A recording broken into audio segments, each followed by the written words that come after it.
গণভোটে পিআর পদ্ধতির নির্বাচন না হলে জামায়াতে ইসলামী মেনে নেবে না বলে জানিয়েছেন দলটির সেক্রেটারি জেনারেল মিয়া গোলাম পরোয়ার। গতকাল সোমবার জাতীয় প্রেস ক্লাবে পিআর পদ্ধতিতে নির্বাচন ও জুলাই সনদের আইনি ভিত্তি শীর্ষক গোল টেবিল বৈঠকে প্রধান অতিথির বক্তব্যে তিনি কথা বলেছেন।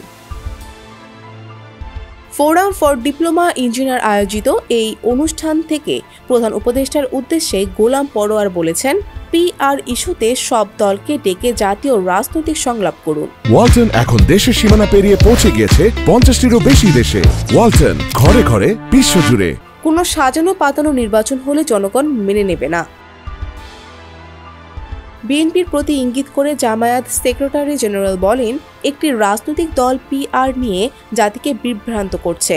কোনো রাজনৈতিক দলের চাপ অনুভব করলে পিআর গণভোটে ছেড়ে দিন। দেশের ৭১% মানুষ পিআর পদ্ধতিতে নির্বাচন চায়। গোলাম পরোয়ার বলেছেন, পিআর পদ্ধতি ছাড়া যারা ক্ষমতায় আসবে তারা স্বৈরাচারে পরিণত হবে। বর্তমান কাঠামো অনুযায়ী যে দল ক্ষমতায় যাবে তারাই স্বৈরাচারে পরিণত হবে। প্রধান নির্বাচন কমিশনারের বক্তব্যের সমালোচনা করে মিয়া গোলাম পরোয়ার বলেছেন, সিইসি বলেছেন সংবিধানে পিআর নেই, সংবিধানে তো অন্তর্বর্তী সরকারও নেই, সংবিধানে তো বলা নেই কিভাবে নির্বাচন হবে, বলা হয়েছে 5 বছর পর পর নির্বাচন হবে। তাহলে কি 2029 সালে নির্বাচন হবে? ডেস্ক রিপোর্ট, সমকাল।